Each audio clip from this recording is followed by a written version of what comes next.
Bueno, buenos días a todos, buenas tardes, Blas, o buenas noches, o buenas tardes los que están en el otro lado, virtualmente. Bienvenidos a otro seminario del CEMAL, que está dentro del ciclo de La Plata por el Mundo, y el ciclo trata de escuchar charlas de investigación de los temas que está trabajando, todo lo de egresados y egresadas de nuestro departamento que andan por el mundo. En esta oportunidad tenemos el placer de escuchar a Blas, que está en Eslovenia. Blas hizo la licenciatura acá, también hizo el trabajo final con Marisa, creo, Marisa es... con Marisa. ¿No? Con Marisa, y hizo una pasantía, o hizo una estadía en Eslovenia. En ese tiempo le gustó tanto y se fue a hacer el doctorado. Ahí le está yendo, o lo hiciste acá. Ahí se me agarró una laguna, perdón. Pasa el tiempo y me olvidé. Bueno, y bueno, le está yendo muy bien a Blas, así que es un placer poder escucharlo y tenerlo por lo menos virtualmente de vuelta, que nos cuente algo. Muchas gracias, Blas.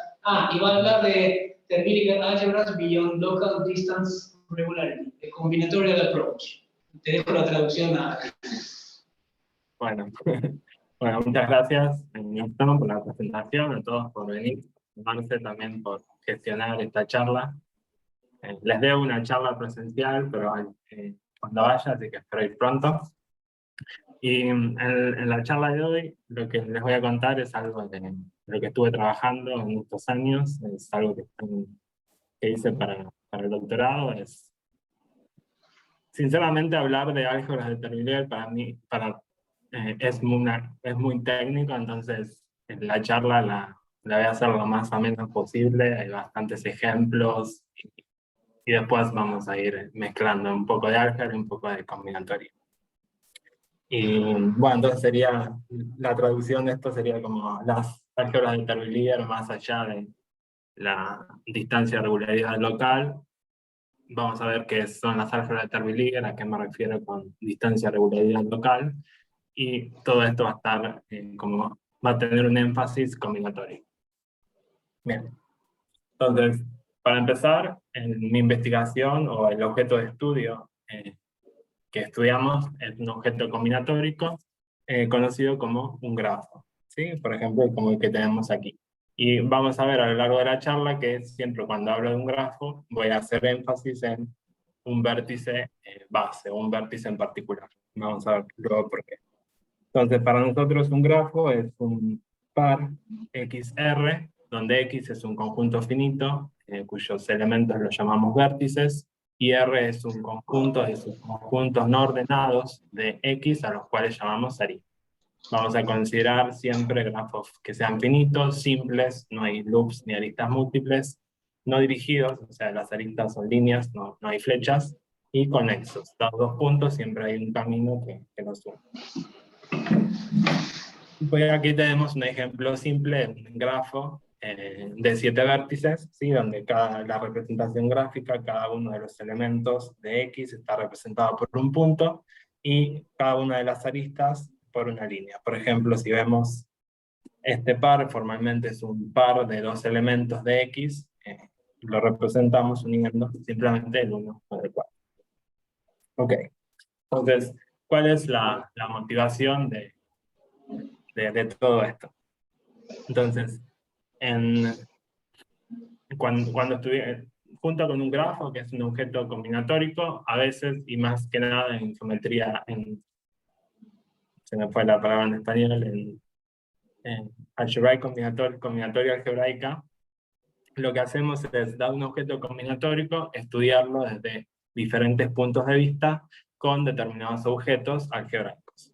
Entonces, en nuestro caso, junto con el grafo, que es un objeto combinatórico, vamos a considerar un determinado objeto algebraico que lo vamos a llamar G. Y vienen de a pares, digamos. Entonces, la motivación es como la siguiente. Entonces, ¿qué puedo decir de las propiedades del grafo, que es mi objeto combinatórico, sabiendo que el objeto algebraico que me dieron tiene determinada estructura o determinadas propiedades? y viceversa. ¿Qué puedo decir de la estructura del grafo, de la estructura de propiedades combinatóricas del grafo, sabiendo que el objeto algebraico que me dan tiene determinadas propiedades algebraicas? Queremos encontrar un link entre estas dos propiedades. Posiblemente uno de los ejemplos más conocidos de interacción de un objeto algebraico y un objeto combinatórico, por ejemplo en combinatoria algebraica, es cuando conociéramos el grafo junto con el subgrupo de automorfismos. Pero en este caso nosotros no vamos a considerar el grupo de automorfismos, sino que vamos a considerar un álgebra matricial que se denomina álgebra de Terwilliger del grafo con respecto a un cierto vértice del mismo que vamos a definir. Entonces, estas álgebras fueron definidas por Terwilliger, que está aquí, en 1992, en el marco de los conocidos esquemas de asociación. Desde ese entonces, lo que pasó fue que estas álgebras fueron muy utilizadas para estudiar una clase de grafos que se llaman distancias regulares, particularmente por una propiedad que se denomina Q polinomial. Es como, no hace falta que entremos en tantos detalles, pero es para ver en qué es lo que estuvo pasando.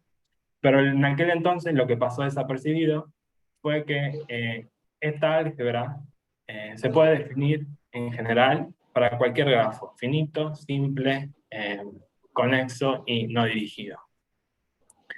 Y una vez que se hace esta observación, tiene sentido desarrollar esta teoría, porque se conocían propiedades de esta álgebra en el marco de grafos de distancias regulares, pero bueno, si yo lo puedo definir en particular, para un grafo cualquiera, digamos, no necesariamente de distancia regular, entonces ahora tengo que desarrollar esta teoría.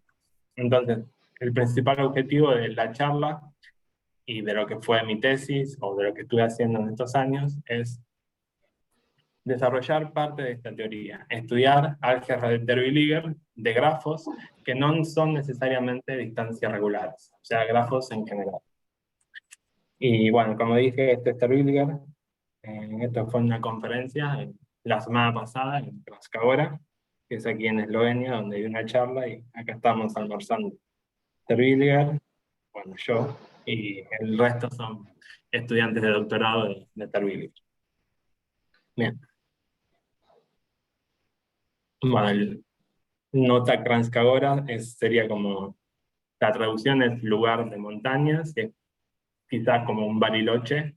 Hay montañas, hay un ski resort, se puede esquiar en invierno, etc. Y hay un conference. Bueno, entonces, para empezar, vamos a arrancar con unos preliminares. Yo me estoy poniendo el tiempo. Y bueno, entonces tenemos un grafo, gamma, ¿sí? Y en gamma vamos a considerar dos vértices, X y Y. Entonces, la distancia entre esos dos vértices va a ser la longitud del camino más corto que los. Ahora bien, por la excentricidad del vértice X, nos vamos a referir a la distancia más grande que hay entre X y cualquier otro vértice del grafo. Normalmente la vamos a denotar como epsilon de X. Y ahora para cualquier entero I, lo que vamos a definir es el conjunto gamma I de X de todos los vértices que estén a distancia I de X. Sería como la bola iésima de X. Y observamos que la colección de todas esas bolitas me da una partición del conjunto de vértices, porque voy a tener todos los vértices a distancia 0, distancia 1, distancia 2, hasta distancia más. Entonces, por ejemplo, nuestro ejemplo, que es el que vamos a utilizar a lo largo de esta charla, teníamos este grafo, ¿sí? Si tomamos, por ejemplo, el vértice 1, y ahora consideramos esta partición, el 1 es el único vértice que está a distancia 0, después los vértices que estén a distancia 1 son el 2, el 3 y el 4, y los vértices que estén a distancia 2 son 6, 7 y 8. 6, 7 y 5. Y entonces podemos ver que en este caso la excentricidad, la distancia más grande entre el 1 y cualquier otro vértice es 2. Ok. Entonces vamos a trabajar con matrices. Estas matrices en este caso van a tener coeficientes números complejos y sus columnas y filas van a estar indexadas por el conjunto de vértices de mi grafo. A lo que sería como el espacio vectorial usual, lo vamos a llamar estándar módulo o módulo estándar, y va a estar dotado del producto interno usual. Y vamos a denotar, dado un vector cualquiera, dado un vértice cualquiera, el vector canónico asociado, que lo vamos a denotar con un sombrerito, ¿sí? Si yo te doy el vértice I, el vector I sombrerito va a ser el que tiene un 1 en la coordenada indexada por el vértice I y ceros en todos los demás. Y por supuesto que la colección de todos estos vectores es una base ortonormal de este espacio vectorial. Entonces acá tenemos como el ejemplo en nuestro grafo. Entonces este grafo que tenemos tiene 7 vértices, entonces vamos a considerar matrices en C de tamaño 7 por 7, y vamos a considerar el estándar móvil sería C a la 7. Ok, ahora, estas matrices y los vectores columnas que estamos utilizando van a estar indexadas por el conjunto de vértices. En este caso, los vértices, el conjunto de vértices son los números del 1 al 7, entonces vamos a usar el orden usual. Entonces, dado un vector columna, el primero, voy a poner el vértice 1 por cuestiones lógicas, después el 2, el 3, el 4, y así sucesivamente. Y por ejemplo, el vector 4 sombrero es el vector que tiene un 1 en la posición 4 y 0 en todos los demás. Ok. Entonces, a partir de ahora, dado un grafo, lo que vamos a hacer es, ok, elegimos un vértice en particular, lo vamos a fijar, este vértice X, ¿sí? Y vamos a considerar todos los conjuntitos que habíamos considerado, habíamos definido anteriormente, de todos los vértices que estén a distancia I de X para todos los posibles Y. Y entonces, una vez dado el grafo, entonces digamos que tenemos este dibujito, ¿sí? Donde cada una de estas bolas tenemos todos los vértices que están en distancia ahí, y bueno, y las correspondientes adyacentes. Entonces, considerando cada una de estas bolitas, vamos a definir matrices y estrella de X, que van a ser matrices diagonales, que me van a dar información local de cuando el grafo es visto con respecto a este vértice X que yo elegí. Entonces, estas matrices diagonales van a ser matrices de ceros y unos, que van a tener un 1 en la posición correspondiente a todos los vértices que estén a distancia I de X, y 0 en las demás coordenadas. Entonces, estas matrices E y estrella son matrices diagonales que tienen un 1 si la distancia entre X, que es mi vértice base, y ese vértice es I y 0 en todos lados. Y vamos a considerar la matriz usual de adyacencia, que tiene un 1 si los vértices están conectados y 0 si no. Y observar estas matrices son como proyecciones, tienen propiedades interesantes. Por ejemplo, si las sumo todas, voy a obtener la identidad. Si multiplico, voy a tener el delta de Kronecker por ella misma. ¿Sí? Ok. Entonces, ahora, en nuestro ejemplo base tenemos este grafo, elegimos el vértice 1, ya vimos que tenía excentricidad 2, y por ejemplo esta es la matriz de adyacencia. ¿Sí? Tenemos el orden usual, ¿sí? Entonces como el 1 y el 4 son adyacentes, entonces la posición 1, 4 hay un 1, la posición 4, 1. Y acá definimos estas matrices diagonales que son, no sé, duales, idempotentes o como les quieran llamar, que son estas matrices E y estrella, donde en E0 estrella, bueno, voy a tener un 1 solo en la posición X, que es, en este caso mi X es el número 1, es el vértice 1. E1 estrella va a tener unos en los vecinos de X, que en este caso eran 2, 3 y 4, ¿sí? Y E2 estrella va a tener unos en las posiciones 5, 6 y 7. ¿Okay? Entonces fíjense que si sumo estas tres matrices, por ejemplo, voy a tener la identidad. Si multiplico dos de ellas que son distintas, me va a dar 0. Si las elevo al cuadrado, obtengo ella misma. Ok, entonces son como proyecciones. Entonces, dadas estas matrices, ahora lo que vamos a hacer, vamos a definir lo que se conoce como el álgebra de Terwilliger del grafo con respecto a un cierto vértice base, que es el vértice X, que es simplemente el álgebra matricial generada por la matriz de adyacencia del grafo y estas matrices diagonales E y estrella. Esto es un álgebra que tiene una dimensión finita por construcción y es semisimple. Y como es semisimple, puede ser mejor estudiada vía sus t-módulos, que es lo que a nosotros o al menos a mí, nos interesa. Entonces, bueno, de vuelta, en el ejemplo que tenemos, el álgebra de Terwilliger con respecto al vértice 1 está generada por estas cuatro matrices, ¿sí? O sea, dado un grafo voy a tener n álgebras de Terwilliger, ¿sí? Donde si es el grafo, o sea, un álgebra por cada. Es un álgebra siempre matricial con respecto a un vértice. Ok.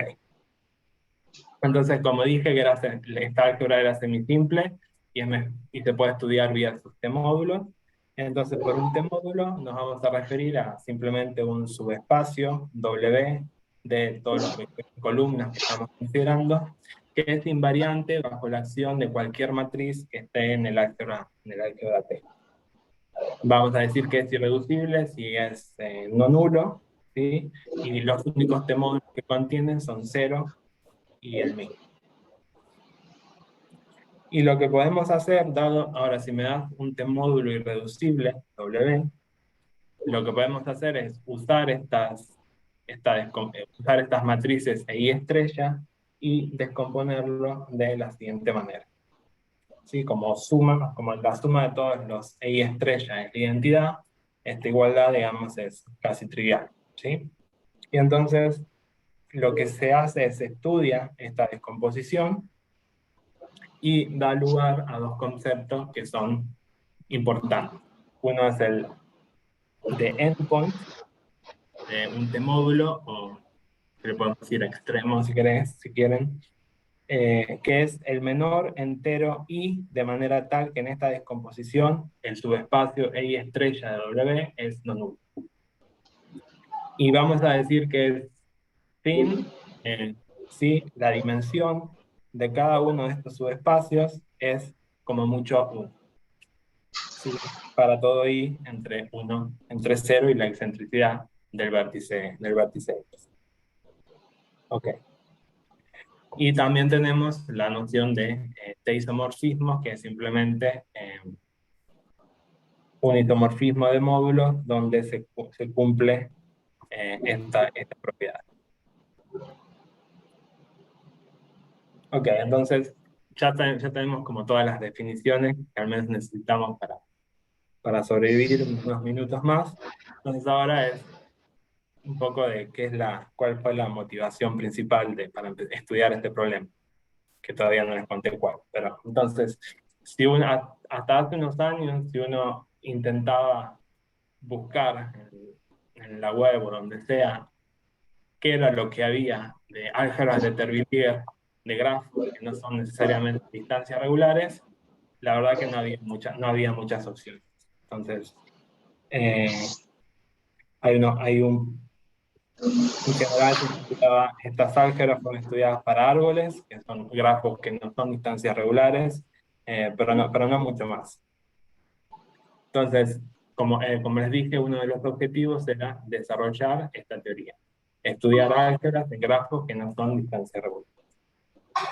Y ahora bien, estas álgebras fueron muy estudiadas en el caso que el grafo base sea distancia regular.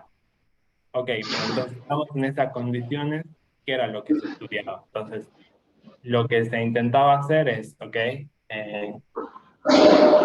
estudiaban los T-módulos de estas álgebras que eran irreducibles y tenían el endpoint, que era este numerito que definimos, endpoint pequeño. Y es decir, estudiar álgebras de Terwilliger, de grafos, distancias regulares, que tengan salvo isomorfismo, exactamente un T-módulo irreducible de endpoint 1, que es fin, o de endpoint 2, que es fin, o dos T-módulos irreducibles, que sean los dos fin. Y viceversa. También, si tenemos esta propiedad combinatórica, que es de distancia regular, ¿qué podemos decir de la estructura algebraica? Y al revés, si tenemos un T-módulo irreducible de endpoint 1 en un grafo de distancia regular, ¿qué se puede decir de la estructura combinatórica? Esto es lo que dije recién. Entonces, lo que nosotros queríamos hacer es mezclar estos dos enfoques y entonces ahora estudiar entonces T-módulos irreducibles con endpoint 0 en grafos que no son necesariamente distancias regulares y estudiar una caracterización combinatoria de estos T-módulos. Y es lo que vamos a hacer. Ok, entonces, dado un grafo gamma, ¿sí? Vamos a considerar un vértice X de ese grafo y vamos a definir el álgebra T, que es el álgebra de Terwilliger, generada por la matriz de adyacencia y estas matrices E y E3. Y entonces, vamos a llamar W, ¿sí? A un T-módulo irreducible con endpoint 0. ¿Sí? Supongamos que W es un T-módulo irreducible con endpoint 0. Entonces, por definición de endpoint o de extremo de W, tenemos un vector W chiquita que vive en este subespacio. Y eso por definición sería que W es 0 estrella de B para algún vector B que es W. Entonces, como esta matriz es 0 estrella al cuadrado, es 0 estrella, ¿sí? Esto me permite escribir que 0 estrella de W es W. Por otro lado, lo que tenemos es que W, ¿sí? Es combinación lineal de estos vectores, y sombrero que eran los vectores de la base ortogonal de mi espacio. Entonces, existe una combinación lineal de esos vectores que me da W. Entonces, combinando estas dos propiedades, lo que tenemos es, ok, W es 0 estrella de W, que lo teníamos acá. Y ahora si aplico el 0 estrella a esta igualdad que tenemos, lo que tenemos es que tenemos que calcular que es 0 estrella de I sombrero. Pero cuando hago el 0 estrella de I sombrero, el único que me sobrevive es, acá estoy sumando con todos los respectos, sobre todos los posibles vértices de X del grafo, el único sobreviviente es cuando I vale X. Entonces lo que tenemos es que W, al final y al cabo, es un múltiplo de este vector, de E0 estrella de X. Y este numerito es distinto de 0. Ok, entonces, ¿por qué es importante eso?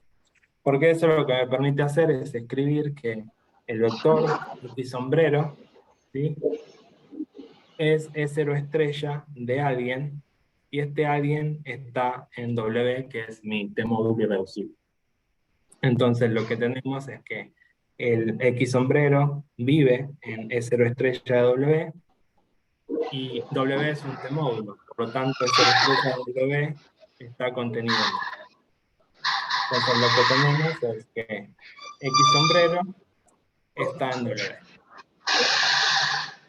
Y si X sombrero está en W, entonces B de X sombrero va a estar en W para cualquier B que esté en el álgebra T.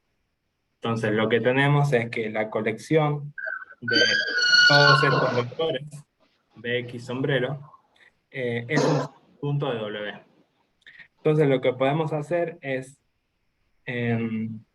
probar que este subconjunto es un T-módulo, Y lo que tenemos es que tenemos un t-módulo dentro de un t-módulo irreducible, y este t-módulo es no cero porque, por ejemplo, el vector x sombrero vive ahí, y es distinto de cero. Entonces lo que tenemos es que el t-módulo W, con el cual habíamos partido, es exactamente el conjunto de estos vectores. Entonces, este sería como el sketch de la prueba de que existe un único t-módulo irreducible de n.0, que es exactamente la colección de estos vectores bx. Y a ese vector y a ese t-módulo lo llamamos t-módulo trivial. Entonces, básicamente lo que tenemos es, tenemos una álgebra, y esta álgebra está generada por matrices, ¿sí? Entonces ahora, en el t-módulo trivial, lo que serían es, viven ahí todas las columnas X de cualquier matriz de mi álgebra T.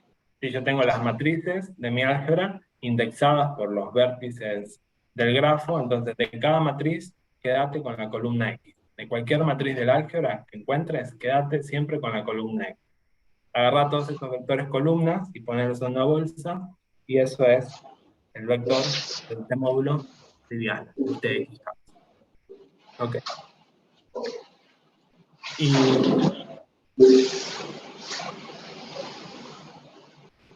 bueno, entonces lo que vamos a hacer es, vamos a definir tres matrices ahora en el álgebra T, que las conocemos como L, F y R.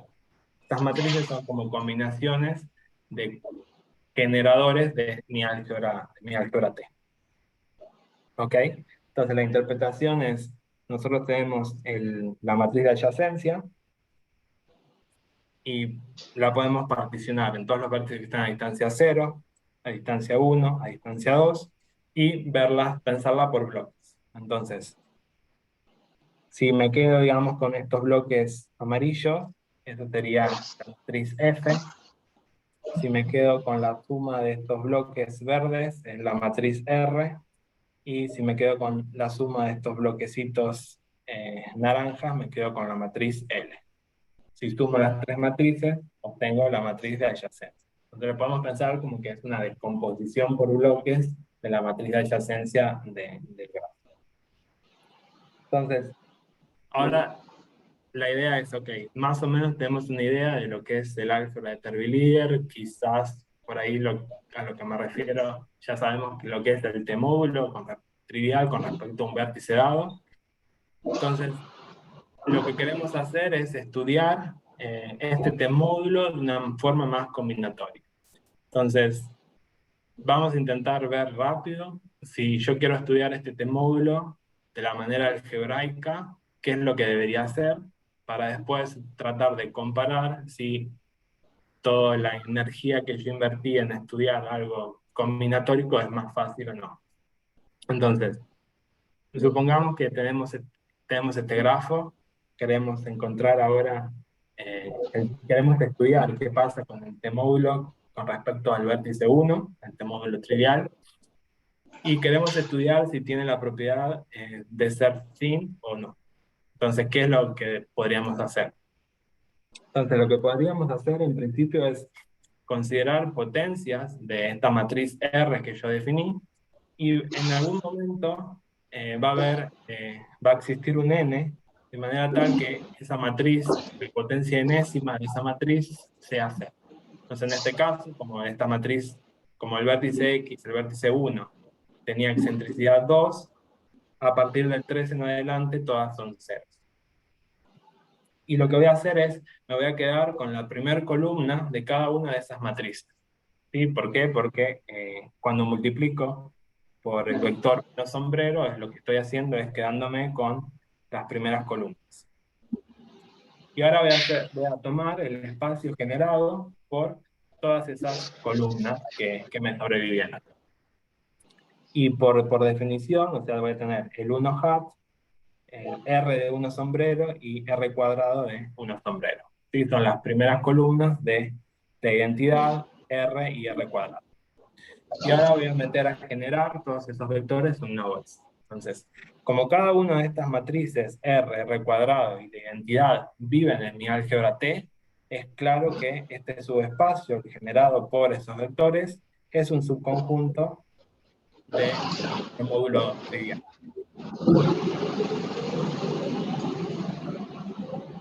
Y entonces lo que voy a intentar probar ahora es que este subespacio, W, que yo lo tomé como el generado por esos vectores, es un T-módulo. Entonces, para probar que es un T-módulo, lo que tengo que hacer es probar que es invariante bajo la acción de cualquier matriz que esté en el álgebra. Y para hacer esto, lo que puedo hacer es probar que es invariante bajo la acción de cualquier matriz que me genere el álgebra. Entonces voy a probar que si le aplico la matriz de adyacencia a cualquier vector de ahí, me siga quedando en W, y si le aplico EI estrella a cualquier vector de ahí adentro, me sigo quedando en W. Entonces, por ejemplo, tenemos el vector 1 sombrero. Cuando le aplico los EI estrella, lo que obtengo es el mismo o todos ceros. Y esos vectores están en W. Ahora, si le tengo también el vector, tengo el vector R de 1 sombrero, ¿sí? Y si le aplico las EI estrellas, lo que voy a obtener es, o tengo ceros, ¿sí? O R de 1 sombrero, el mismo. Y lo mismo con este vector R2 de 1 sombrero. Cuando les aplico las EI estrellas, obtengo ceros o el mismo. Entonces, esto lo que vemos es que es invariante, este espacio generado por esos vectores es invariante bajo la acción de las matrices E y estrella. Pero ahora si le aplico a cada uno de estos vectores la matriz de adyacencia, también tengo cosas que están generadas por estos tres vectores que habíamos considerado al principio. Entonces, eso lo que me dice es que este subespacio generado por esos tres vectores es un T-módulo y vive adentro del T-módulo irreducible de endpoint 0, entonces como es no nulo, tiene que ser él por definición. Entonces lo que tenemos es que este tipo, ¿sí?, es exactamente T1 sombrero.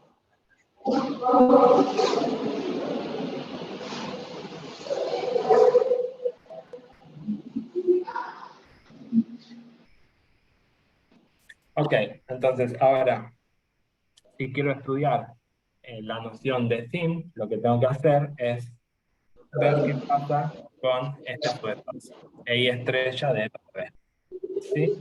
Entonces, bueno, tenemos que si E0 estrella de W, me tengo que fijar con qué vector me aparece acá cuando le aplico E0 estrella. Entonces, en este caso, es el único que me sobrevive, es el 1 sombrero. Entonces, E0 estrella de W está generado por este vector. Similarmente, 1 estrella de W está generado por este vector. Y E2 estrella de W está generado por este vector. Entonces, en cada caso, cada uno de estos subespacios está generado por un vector, ¿sí? Todos tienen dimensión 1 porque todos estos vectores son no nulos, y por lo tanto, como la dimensión de todos ellos es 1, podemos decir que el W, al fin y al cabo, es fin. Entonces, si yo no sé nada, digamos, esta sería como una estrategia para estudiar el T-módulo trivial con respecto a un vértice, y ver si tiene esta propiedad de ser fin. Entonces, a partir de ahora, lo que queremos hacer es, ok, ¿hay alguna manera combinatórica de estudiar este T-módulo? Algo que me evite hacer cuenta, que yo diga, bueno, veo el grafo, si pasa esto, ok, entonces el módulo asociado tiene esta propiedad, y si no pasa, no. Entonces ese es el objetivo de ahora. Ok. Entonces, para hacer eso, lo que vamos a hacer, vamos a explorar a lo que nos referimos con la propiedad de distancia regularidad local.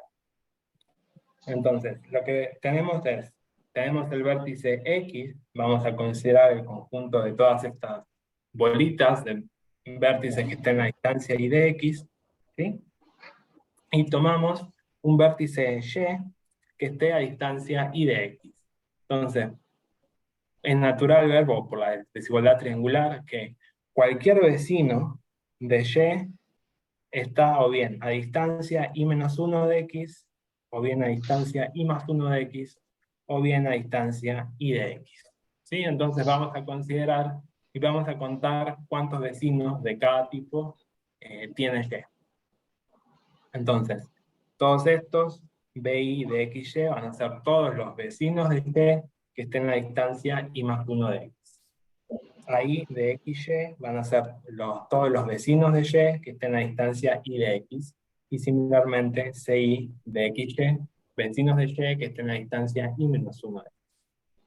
Entonces vamos a decir que el vértice X es distancia regularizado, o bien que el grafo G es distancia regular con respecto a X, si para todo vértice, si estos numeritos que habíamos contado, ¿sí?, no dependen de la elección del vértice Y a distancia I de X que yo elegí para contarlo, que sean independientes de la elección de ese vértice. O sea, yo puedo tener ahora otro vector, un vértice acá, Y', y contar cuántos vecinos tiene. Y obviamente esos numeritos van a depender de Y', digamos. Entonces vamos a decir que el grafo tiene la propiedad de distancia regularidad local, ¿sí? Para todo I, estos numeritos que yo cuento no dependen de la elección de los vértices a distancia I. Es decir, que para cualquier vértice a distancia I que yo agarre, si cuento esos numeritos, todos tienen el mismo A, el mismo AI, el mismo BI, el mismo CI. Ok, entonces no hace falta entenderlo bien, pero es como lo importante es que tenemos una propiedad en el grafo que nos da bastante información combinatórica. Y bueno, acá entonces tenemos la definición, y en general estos numeritos, AI, BI y CI, son los que se llaman como números de intersección. Entonces esta propiedad de distancia regularidad local nos permite definir bastantes, algunas clases particulares de grafos que son bien conocidas y bien estudiadas, que son los famosos grafos de distancias regulares que ya les mencioné, y los de distancias birregulares, que en otras palabras son como unos primos cercanos de los grafos de distancia regular. Entonces lo que es interesante es que los grafos de distancias regulares y distancias birregulares son los únicos donde todos los vértices tienen esta propiedad de distancia regularidad. ¿Sí? Entonces, te agarro cualquier vértice de estos grafos y empiezo a contar esos numeritos que les conté, todos los vértices la satisfacen. Todos los vértices tienen esta propiedad. Entonces, acá hay algunos ejemplos de, por ejemplo, el famoso que alguna vez estudiaron teoría de grafos, siempre hablamos del grafo de Petersen, que es o bien conocido, o bien siempre es un ejemplo, o un contraejemplo, siempre es nombrado. O sea, en este caso, el grafo de Petersen es distancia regular. ¿Sí? Eso significa que cualquier vértice que yo agarre de este grafo, si, digamos, lo extiendo y que empiece a contar esos numeritos que les conté, va a tener, esos numeritos van a existir, no dependen de la elección del vértice a distancia I. Y eso pasa para cualquier vértice que elija. Ok, entonces la idea es ver si esta propiedad ahora nos ayuda o no a estudiar el famoso T-módulo trivial. Y la respuesta es que sí, que tenemos un resultado que fue probado por Terwilliger en el 93, y donde vemos que el grafo, si el vértice X tiene esta propiedad de distancia regularidad local, entonces el T-módulo trivial asociado al vértice X, el TX sombrero, es fin. ¿Sí? Tiene esa propiedad que nos interesa estudiar. Pero la recíproca de esa propiedad no es cierta.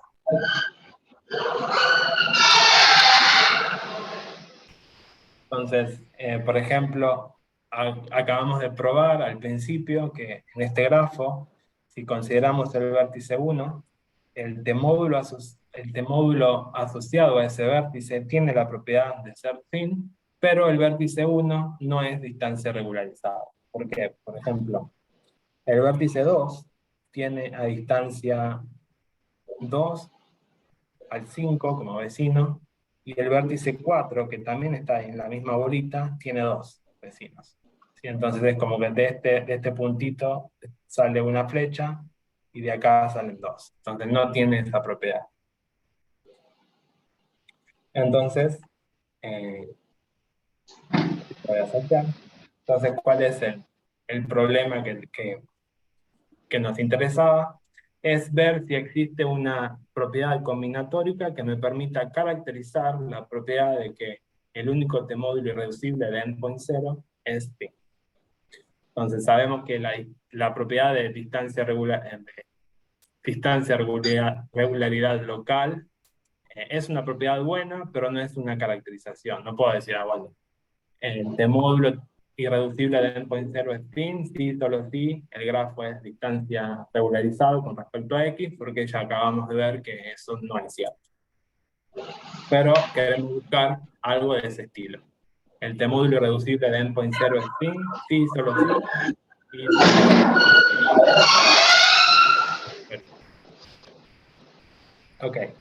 y ok. Y así es como que arranqué estudiando, y a medida que,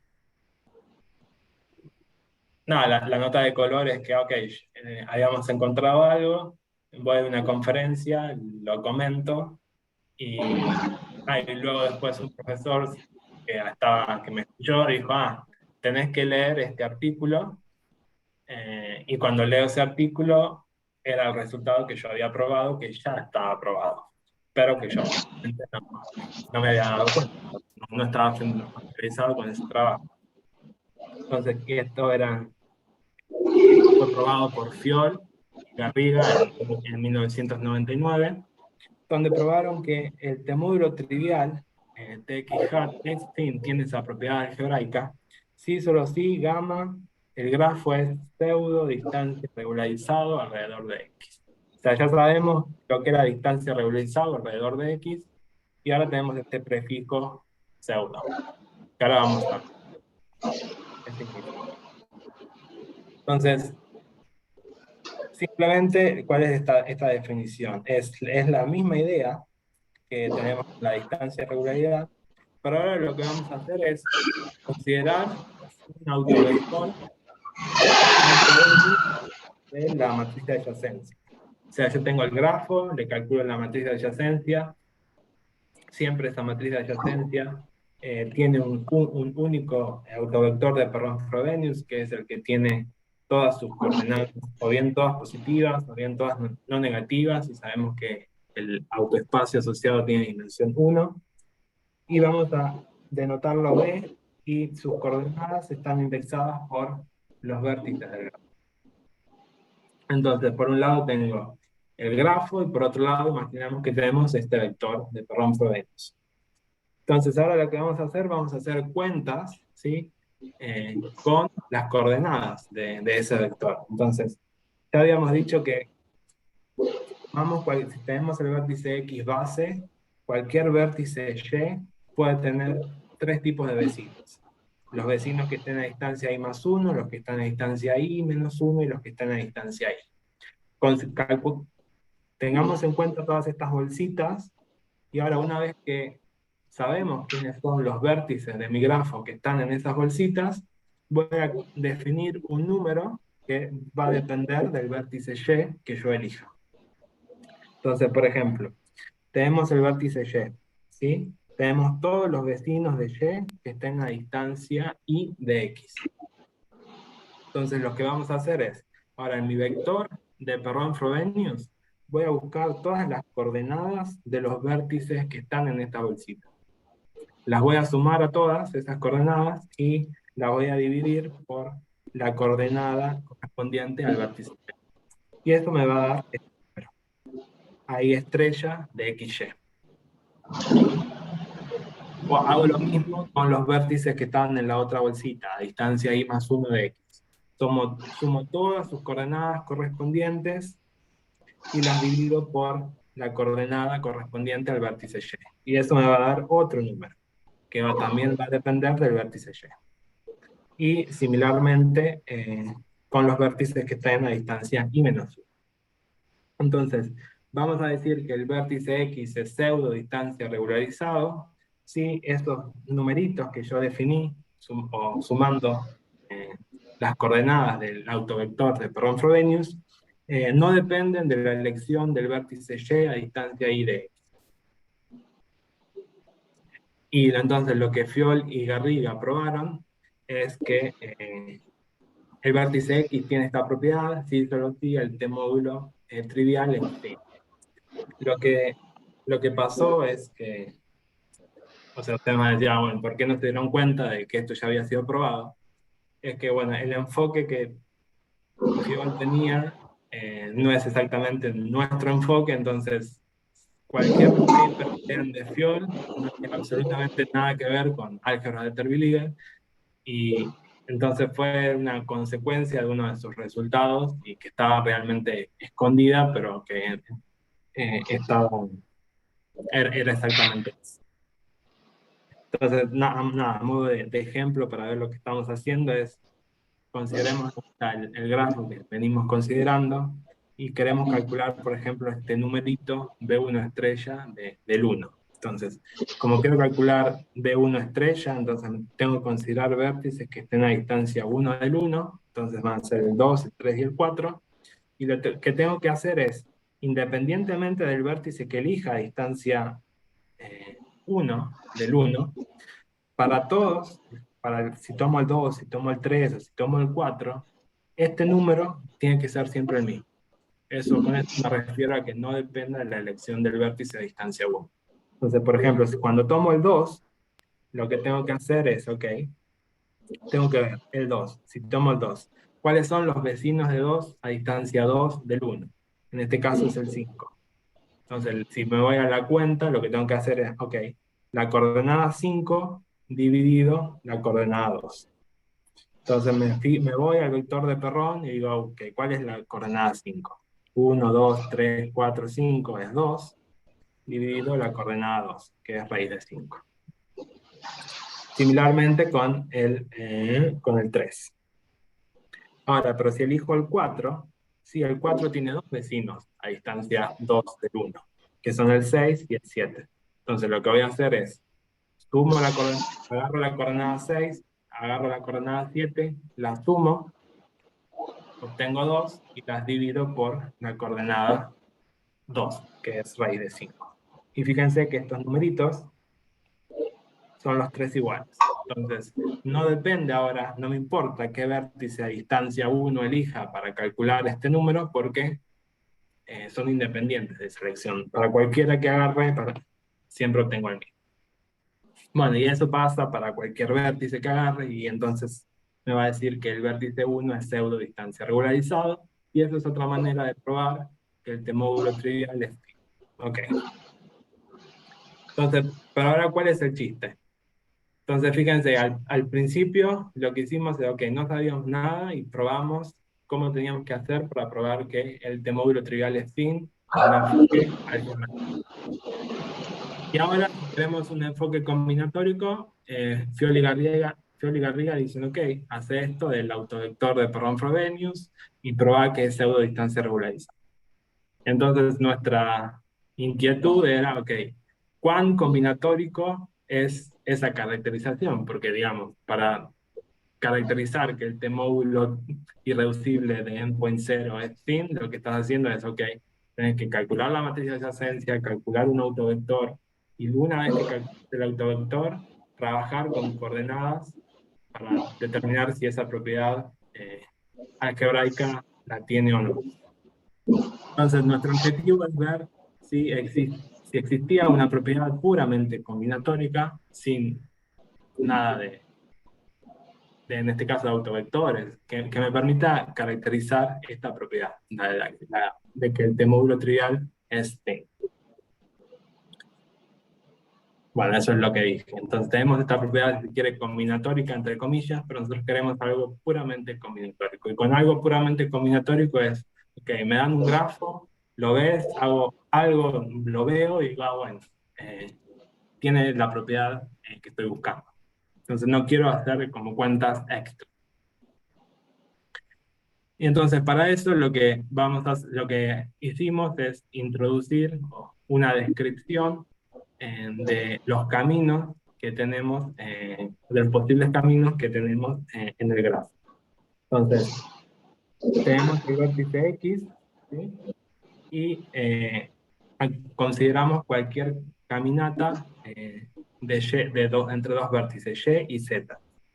Y la vamos a describir por pasos, ¿sí? Donde en cada paso de esta caminata vamos a obtener un símbolo, y ese símbolo es o bien una R, o bien una F, o bien una L, dependiendo si en ese momento la distancia con respecto al vértice X, que era la distancia base, o bien aumentó, disminuyó o permaneció en el mismo lugar. Entonces tenemos una caminata entre dos vértices Y y Z, y eso lo que definimos es la forma de esa caminata con respecto a X como una secuencia de esos símbolos. Y esos símbolos son R's, F's y L's. Y vamos a usar notación exponencial, en el sentido que tengo varios caracteres repetidos, los voy a agrupar. Entonces, esas R's, F's y L's que mis caminatas tienen asociadas, la motivación es que vienen de hacer aplicaciones con estas matrices L, F y R, que son matrices que me descomponían las matrices adyacencia y que por lo tanto estaban en nuestra álgebra. Entonces, por ejemplo, para ver un ejemplito es, ok, yo tengo mi vértice X, considero los vértices Y y Z cualesquiera, ¿sí? Y ahora quiero describir, y esta es una caminata de Y a Z. Entonces, la quiero describir cuál es su forma. Entonces, nos fijamos que en el primer paso hago esto, entonces la distancia con respecto a X disminuyó, entonces por eso tengo una L. Luego aumenta 2 veces, entonces voy a tener 2 R's. Vuelve a disminuir, obtengo una L. En este paso permanece constante, o sea, es la misma distancia, no me voy. Permanezco a la misma distancia, entonces tengo una F. Y en el último paso, la distancia aumenta, y por lo tanto tengo una R. Entonces esta caminata es una caminata de esta forma. Entonces la idea ahora es considerar el número de determinados tipos de caminatas. Entonces, tenemos el vértice X, ¿sí? Y vamos para cualquier vértice Y a distancia y de X, vamos a considerar las caminatas de esta forma. RI más 1 de L. ¿Qué sería? Es del vértice X, doy I más 1 pasos para adelante, y en el último paso retrocedo y vuelvo al vértice Y. ¿Sí? Y al número de esas caminatas lo denotamos de esta manera. RI más 1L de Y. ¿Sí?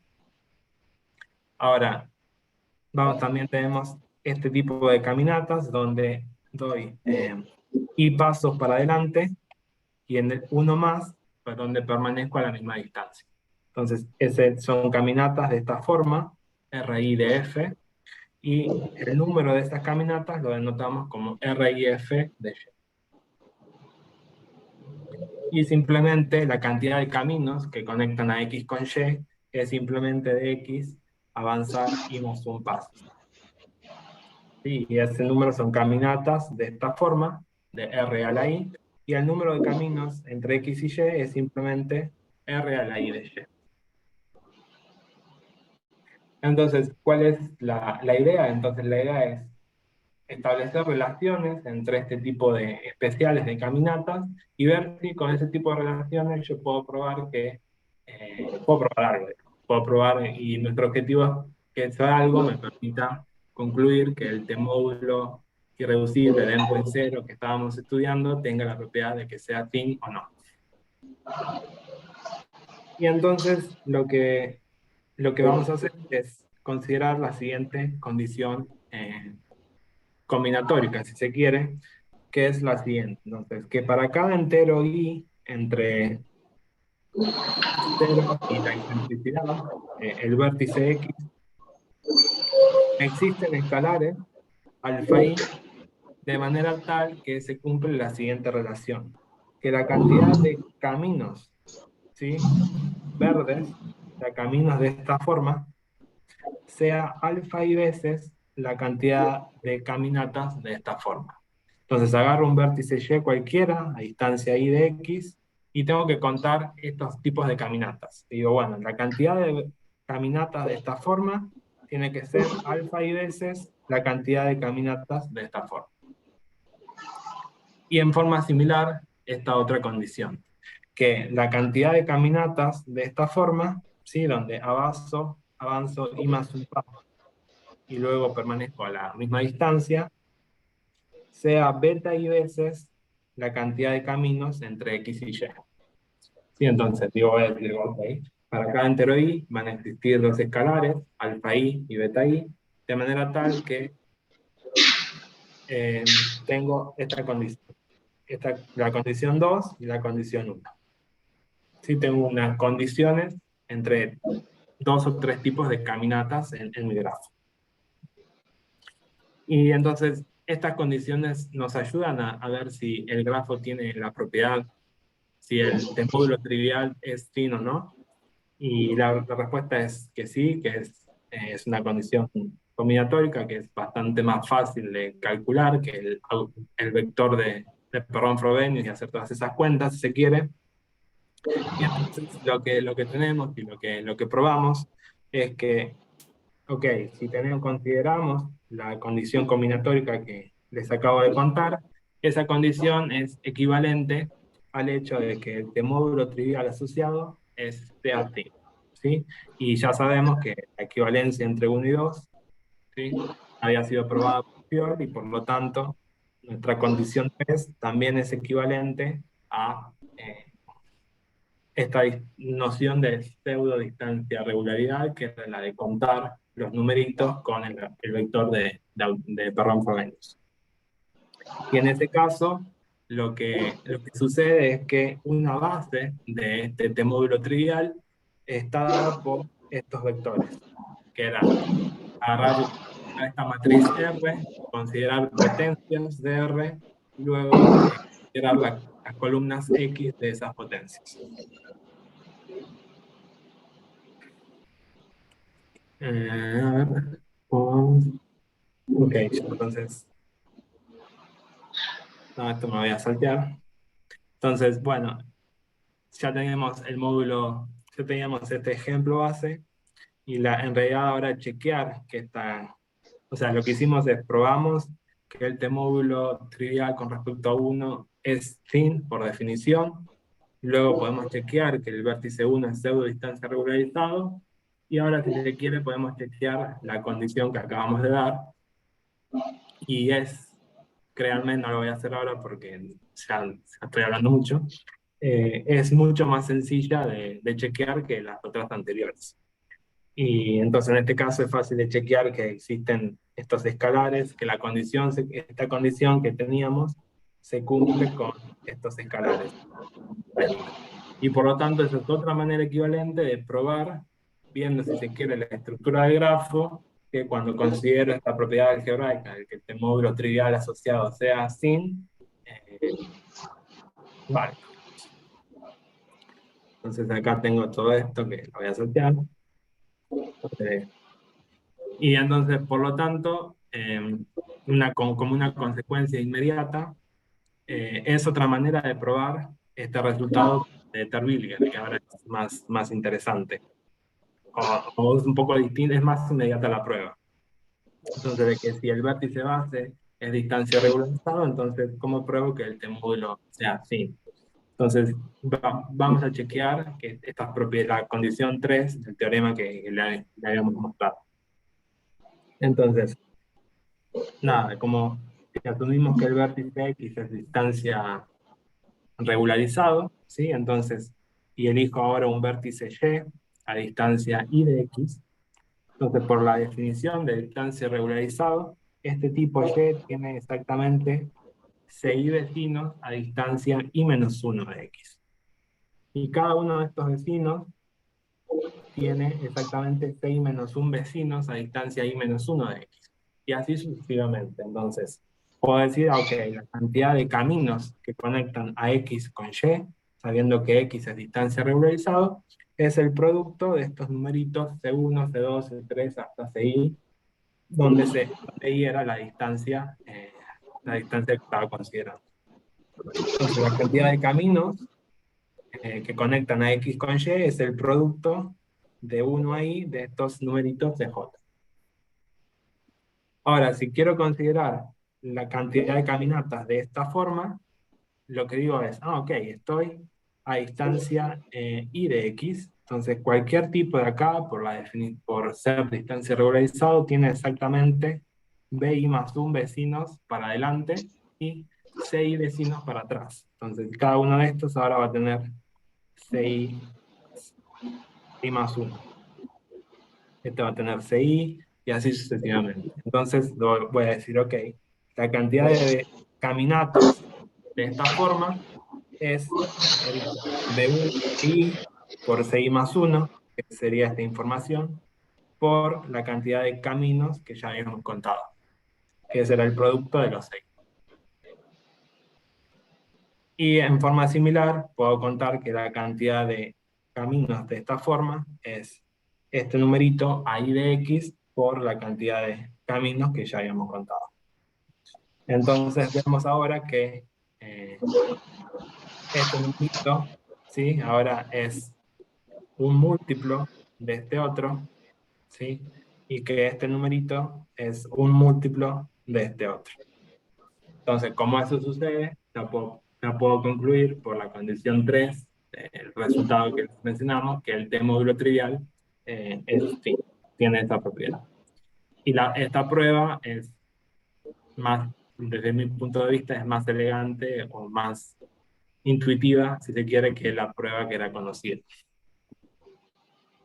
Y una de las ventajas de esta prueba, o de la condición 3 de nuestro resultado, es que nos permite construir un montón de grafos que tengan esta propiedad, ¿sí? Donde el T-módulo trivial sea afín. Entonces, ¿cómo podemos hacer eso? Entonces, una manera es elegite cualquier vértice verde, digamos. O sea, tenemos un grafo, elegite cualquier vértice de un grafo que te dé un T-módulo trivial que sea afín. Eso puede ser un vértice, cualquier vértice de un grafo de distancia regular, cualquier vértice de un grafo de distancia birregular, o simplemente en nuestro ejemplo base, agarrar el vértice único. Y una vez que tengo mi grafo con ese vértice que tenga esa propiedad, que es en este caso el vértice verde, elegiste un n mayor o igual que 2 y hace n copias de ese grafo. Acá tengo las n copias de. Y una vez que haces las n copias de ese grafo, lo que vamos a hacer es incorporar un nuevo vértice azul que va a ser adyacente al vértice verde original y todas sus copias. Entonces ahí tengo un nuevo grafo, ¿sí? Y ahora, si considero el álgebra de Terwilliger de este grafo con respecto al vértice azul, ¿sí? El T-módulo trivial con respecto a ese vértice tiene la propiedad de ser.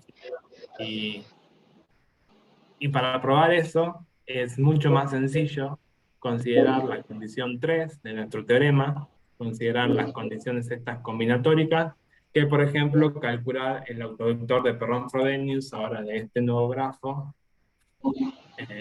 y chequear lo que hay que chequear, o de hacerlo por definición. ¿Ok? Y creo que esto me lo voy a saltear, lo voy a terminar. Ya es demasiado. Entonces, en general, suelo terminar las charlas con el cuadradito, un muñequito que nos pinta el cuadradito. Pero en este caso tenemos que cambiar el cuadradito por otra cosa y decir gracias.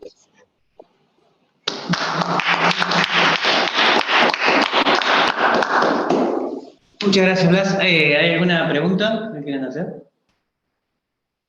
Acá tiene una, Francisco. ¿Para qué te pongo?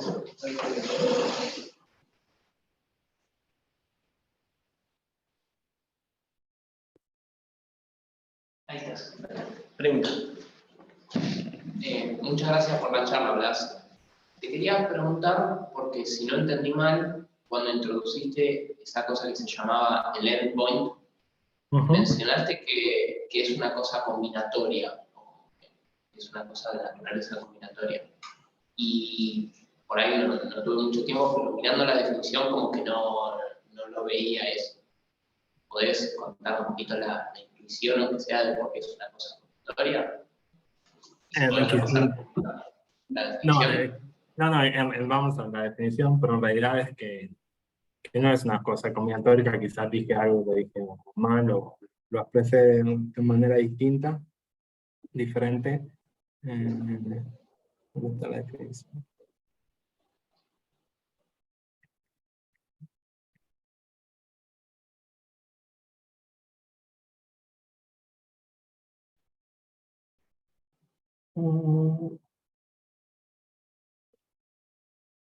Este módulo, ok. No, ok. O sea, en realidad no tiene una interpretación combinatórica de endpoint. Si dije eso, no es verdad. Pero lo que sí es que uno en general, cuando considera estas álgebras, lo que quiere hacer es, ok, uno tiene un grafo, considera el álgebra, y estas álgebras se pueden estudiar viendo estos T-módulos, ¿sí? Y yo puedo tener muchos T-módulos de endpoint 0, muchos T-módulos de endpoint 1, muchos T-módulos de endpoint 2, y así siguiendo.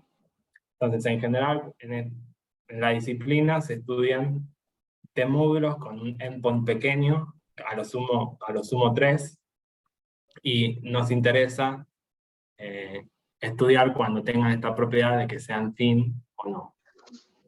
No hay una interpretación combinatórica, si se quiere, pero la motivación para estudiar estos módulos con estas propiedades viene de los grafos distancias regulares, porque ciertos grafos de distancias regulares, cuando consideramos estos T-módulos, siempre tienen esta propiedad de que sea thin. Entonces, en general es, ok, uno tiene un T-módulo irreducible, asociado a este T-módulo reducible hay dos conceptos, endpoint y thin, que en principio son propiedades algebraicas, y uno lo que quiere hacer es estudiar consecuencias combinatóricas de esa propiedad. Eso debería ser lo que debería haber dicho. Te doy disculpas si se malinterpretó. Pero que yo sepa, no hay una interpretación combinatórica que es el endpoint, más allá de la definición algebraica que tenemos. Bueno, muchas gracias. Bueno, ¿hay alguna otra pregunta?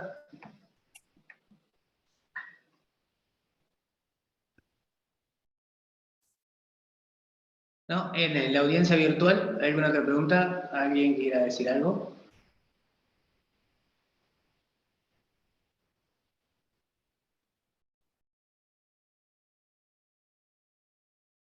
Yo tengo un comentario. A mí me pareció mientras te explicaba la... ¿Tiene alguien? No, está saludando antes. Cuando estaba definiendo el álgebra de Terwilliger y los módulos, me pareció como si tuvieras módulos de peso máximo. Y hay un montón de combinatorias ahí. Tenés pesos, qué sé yo, serían como ciertos autovalores, y después tenés en el álgebra actúan algunos elementos como que te mueven toda una base, como estabas haciendo recién. Y eso, bueno, hay mucha teoría escrita en eso, y hay mucha combinatoria atrás. Entonces, me imaginé que venía por ahí, pero es como que lo que hiciste después es como que te olvidaste la estructura de álgebra, hiciste combinatoria y te salió mejor el resultado, si no entendí mal. Sí, es como, en este caso, esa es la idea, pero también es consecuencia de que estamos estudiando este T-módulo irreducible de endpoint 0, que es como el más sencillo. Después, cuando yo ya me empiezo a mover de módulos, no puedo obtener algo así tan bonito. Pero la idea en la moraleja es, ok, tenemos esta propiedad algebraica que quizás no se entiende intuitivamente lo que es, y bueno, la idea es caracterizarla en un idioma algo un poco más legible. Lo que digo es que por ahí mirando los pesos, si puedes entenderla como de peso máximo, de estos módulos, que están en la categoría de peso máximo, esa combinatoria que encontraste está codificada en otra combinatoria de la categoría. Ajá. Eso estaría buenísimo, qué sé yo. O sea, ya los módulos tienen una combinatoria atrás que lo puedas ver con eso. O sea, no mirar la propiedad en el álgebra, sino la categoría de módulos, cómo se comportan entre sí. Ajá, ok. No, Eso no, podría no, ser. sí, lo voy a pensar, no lo había pensado desde ese punto de vista. Está bueno. Es muy lindo la charla. Muy lindo lugar ese, que parecía Bariloche, me parecían los Alpes suizos. Ah, sí, sí, de hecho, sí, ¿dónde te quedó la foto? Voy a agregar, para agregar. Sí, es un lugar ahí rodeado de montañas, tipo Bariloche, está muy bonito.